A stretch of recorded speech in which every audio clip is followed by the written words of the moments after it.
What's up, everybody? It's Brian Adamson, a remote investor. Today, we got a special edition for you. We actually in another country today.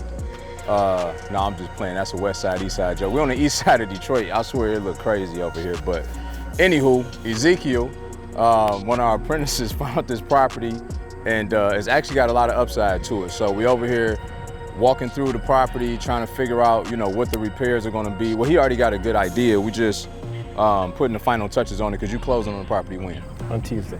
Tuesday. So why don't you tell the people real quick before we go in a little bit about the property? So it's a 4-bedroom, 1 bath. It's about 1,516 square foot. And we're looking to, do a rehab work and get it out there. It makes sense to be a buy and hold. Okay. Rental. So, and the cash flow about $1,200 a month. Oh.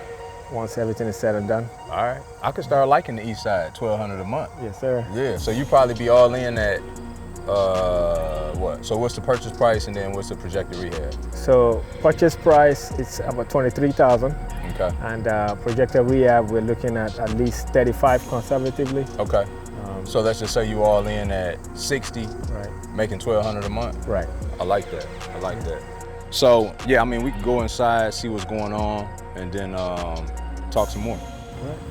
So one thing I was really pleased with, as soon as I pulled up, Ezekiel was out here meeting with a team of landscapers, as you can see behind us, right? Like, it needs some immediate attention. And so one of the first things that I think people take for granted is they're like, well, it's a rehab property. I don't really need to go in and do nothing right now as far as the landscaping. I need to work on the house.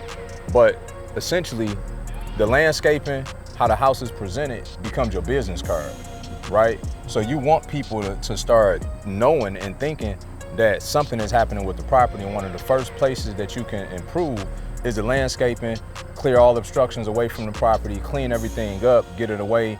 You got trees that's pushing onto the roof, which the roof needs to be replaced. It looks almost original, but that's not helping the issue, right? And more importantly, you put a new roof on with those trees protruding and pushing onto the roof, you're gonna create the same problem all over again. So again, that's a good job, Zeke, with just thinking brick by brick, what's the first thing that I need to do? I'm not even closed yet, but I know immediately the first thing we got to do is tackle this grass and get everything looking presentable. So good job on that. Thank you. Yeah. Definitely. By the way, so just looking at like the totality of all of what needs to be cleaned up, like what did they quote you on that? So they quoted about $600, $650 to get everything all done. That's not bad, man, because it's quite a bit of work. Yeah. So are you planning on leaving this fence here? What's the plan after getting everything tore out? So my plan is to at least maybe remove the fence, Okay. let it open up a little bit, and then we can go from there. Okay. Yeah. Yeah.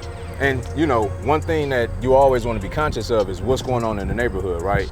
So if you look, there's several properties that have the fence enclosed, but then right behind us, there's also properties that don't, right? So when we talk about comps and what should we do, because if you went out here and was like, you know what, I'm gonna put a white picket fence out here. Well, it's not a white picket fence neighborhood, right? But when you look at the neighborhood, you got the choice of saying, okay, I could either fix what's there, or, these other homes look really nice when you take out the fence. So I love the way that you're thinking about everything. All right, let's go inside, see what's up. All right.